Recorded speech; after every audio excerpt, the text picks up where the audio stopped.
I started my association journey because I worked for a magazine that was owned by an association.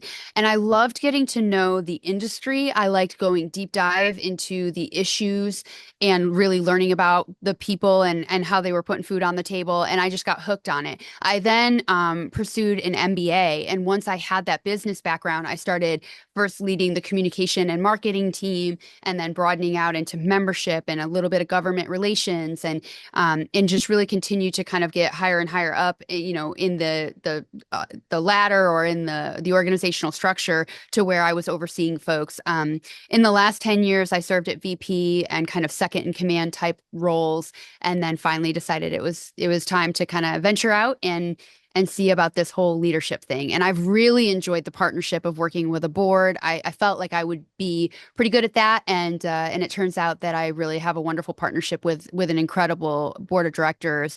But I also love the operations side of the house too. So I found where I need to be, and I really love this role. I've worked at both, right? I've worked at large associations. I certainly know, we all know plenty of large associations, and I've worked in the small staff space, and they each have different things that make them very, very cool. But I do think that there's something very creative Hmm. about, being at a small staff. You can solve the problem if you decide that the answer is yes, you will find your way to it. And so I love being at small staff, whether we're talking about tech or any other number of projects, including like today, we're just wrapping up an old school mailing project because I said, what if we just actually communicate with these people directly? Let's just find our way to yes. And so no matter what the project is, I think small staff has a really scrappy kind of startup mentality, and that sort of suits my nature and my business background. These folks, vendors, are not our enemy. They are a part of our community.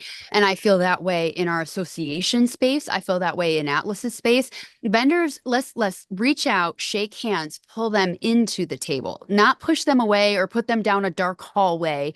And so part of what we hear a lot at Atlas from our vendor community is that they love that we put them right in the general session room. We make sure that they are a part of our content delivery. Now, don't get me wrong, my folks don't want a pitch either, but that's not what most companies are there to do. Most companies are there to live out the goals of what the organization, what we're trying to accomplish. We're doing it together. So I try to think of our vendors as vendor partners. I actually don't even call them sponsors. They're Atlas's partners. They help us get things done.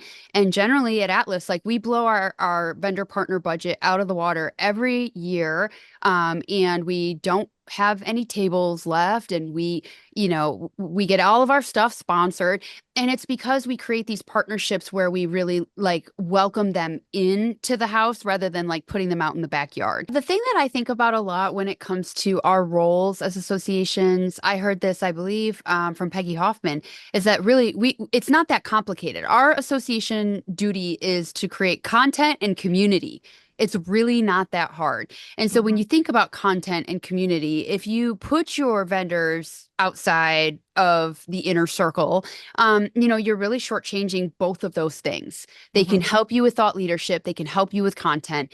They also create this immense sense of community. And so we partner up with our vendors and create white papers around AI or cybersecurity. And we always have to be careful because we don't ever want to play favorites. And we also are not in any way endorsing one solution over another. Our members are smart. They know that. They'll figure it out. They know Atlas isn't endorsing anything. We're just bringing the options and the really smart people to the table, and then we'll let them decide how to interpret that for their schools. But I think that it's just my nature to say, okay, I hear all the reasons why we need to be concerned, and I hear all the reasons that we need to weigh these risks.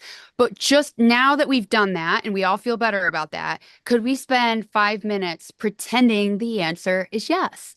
How would we get there? What would it look like? And what would the possible upside be?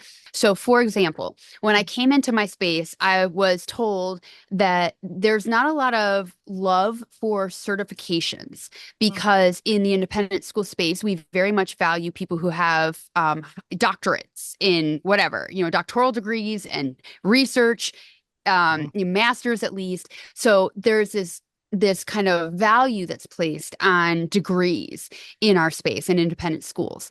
And yet, technology is so deeply complicated. I don't need to tell you guys that there's these issues, especially at an independent school where we want to keep our kids safe, and yet we kind of want to unlock the opportunity that comes from technology. So we also want our kids to be independent learners and really explore the world around them and be well prepared for the world they're going into. And so with all those things, I just started thinking, what if we created a certification program? What would that look like? We also did some research and found out that heads of school in our world, they're not very confident when they hire technology people because they don't know how to read y'all's resumes. Like they don't know how to pick up a resume of a tech person and understand how that translates to their schools or keeping their schools safe.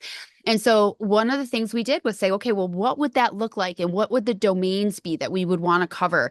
And so not only did we come up with this idea, we went out and we got an executive MBA team to take us on as a capstone to do the market research for us. Then once we had the data and the market research pulled together, we went to the Edward E. Ford Foundation, which is a foundation in our space that gives money to both independent schools and the organizations that support independent schools. So we got a big old grant to throw at this because they saw the potential in it. And then I went to my community and I stood up on the stage at our annual conference and I said, hey, we got this money. We believe in this program. Who wants to help build it? And within a year, the very next year, we were hosting our first open testing window for that certification program. So it was Wow. just like, let's clear the boundaries and get it done. And so now the technology leader in independent school TLIS certification is up and running. There are 60 certified individuals in our country right now, and that grows every window that we have. And it was just because we pretended that the answer was yes for a while, but also we knew how to make our case. And we also really deeply believe in the work that our members are doing. And so if this was going to help them get jobs, get placed in the right, school, we Yep. were all in and we were not going to let anybody tell us no. But there's a certain number of resources that we feel are important for everyone to have, regardless of whether or not you're a member. And so things like Atlas's cybersecurity recommendations that are specific to independent schools, we don't put that behind a paywall. Everybody gets that. There's a number of key resources that our board believes should be available to everyone because it just betters the entire independent school space. I don't need to charge for it. I don't need to put it behind a login. That's the kind of community that we have here in our world. Number one is that we are heavily project management based. We use Slack to communicate casually, but the second that anything on that becomes anything that looks like a deliverable, it goes into our project management system. And we started pretty simply, and we would like create these reusable work, like templates of, oh, Christina's speaking somewhere. What are the 10 things that need to happen when Christina accepts a speaking gig, right? But then it evolved into these really complicated workflows of how we're able to pull off a podcast every week, or every time we invite somebody to do a webinar, all 7 of us might touch that project at some point. And so we've created these really sophisticated workflows over time that as soon as I approve the podcast and I click approve in our project management system, then the next set of marketing happens automatically because it triggers this waterfall effect. And for example, we had piloted a 4-day work week in the summer, which I know a lot of organizations do. And as Mhm. we were kind of moving toward the end of a summer 2 years ago, I said, if we could peel back the onion a little bit more and actually drive even more of our projects into our project management system, I'd be willing to consider a permanent 4-day work week. Do you guys think you could do it? And they said, hold my beer. Wow. Yeah, right. Awesome. And so now we run a permanent 4-day work week, which is why Friday afternoons are always very quiet for me because they're gone. And that gives them a lot of flexibility and it makes the organization really sticky. They're very loyal to Atlas, our members, and it allows me to hire the most fabulous people for our members. And we have great retention. So we work really, really fast. I expect high performers. I expect independent workers. It is not for everyone. Everybody's like, ooh, 4-day work week. Are you hiring? And I say, be careful what you ask for because, Well, I'm not your average CEO, right? So I think that it's important to fall in love with the, kind of the industry that you're serving, the members that you're welcoming to your events and to your webinars. And I think that that's something that I've tried to make sure that Atlas carries. And then it's true to me too in the association space. I love what we do. I love the people that we work with. I really feel so lucky that I found a job that I enjoy every day. It doesn't feel like work. And I think that that's the kind of authenticity that I bring to the brand, whether it's me as a brand, as a CEO, or our association. Be who you are and don't fake the love because I think people can see through that. If indeed you buy into the fact that associations are about content and community, if you've become fractured and people don't see themselves in either that content or that community, then they just won't be a part of your Mhm. organization.